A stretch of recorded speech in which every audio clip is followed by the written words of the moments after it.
Welcome back to our channel ഹനാസ് PC corner. March 24-25 ദിവസത്തെ പ്രധാനപ്പെട്ട കുറച്ച് കറണ്ട് അഫയേഴ്സ് ആണ് ഡിസ്കസ് ചെയ്യാൻ പോകുന്നത്. അപ്പോൾ നമുക്ക് വീഡിയോയിലേക്ക് കിടക്കാം. 2026 സ്റ്റോക്ക് ഹോം വാട്ടർ പ്രൈസ് പുരസ്കാരം നേടിയത് ആര്? കവേ മദാനി. നിയമസഭാ തിരഞ്ഞെടുപ്പ് ഹരിതചട്ടം പാലിച്ച് നടപ്പിലാക്കുന്നതിനായുള്ള ക്യാമ്പയിൻ ഏത്? Green button.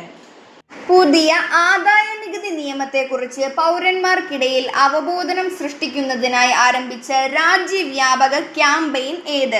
പ്രാരംഭ് 2026. പ്രാരംഭിന്റെ full form policy reform and responsible action for mission Viksit Bharat. പ്രായമായ മാതാപിതാക്കളെ സംരക്ഷിക്കാത്ത ജീവനക്കാർക്കെതിരെ കർശന നടപടിയെടുക്കുന്ന പേരന്റ് സപ്പോർട്ട് ബില്ലിന് അംഗീകാരം നൽകിയ സംസ്ഥാനം ഏത്? തെലങ്കാന. മുഖ്യമന്ത്രി, മന്ത്രിമാർ, MLA മാർ, ഉന്നത ഉദ്യോഗസ്ഥർ എന്നിവരുടെ ശമ്പളം അടുത്തിടെ താൽക്കാലികമായി വെട്ടിക്കുറച്ച സംസ്ഥാനം ഏത്? ഹിമാചൽ പ്രദേശ്. 2026 മാർച്ചിൽ അന്തരിച്ച മുൻ ഫ്രഞ്ച് പ്രധാനമന്ത്രി ആര്? ലയണൽ ജോസ്പിൻ. ഇതുപോലുള്ള വീഡിയോസിനായി ഹനാസ് PC കോർണർ എന്ന യൂട്യൂബ് ചാനൽ ഇപ്പോൾ തന്നെ സബ്സ്ക്രൈബ് ചെയ്യുക. അടുത്ത വീഡിയോ കാണുന്നത് വരെ ബൈ ബൈ.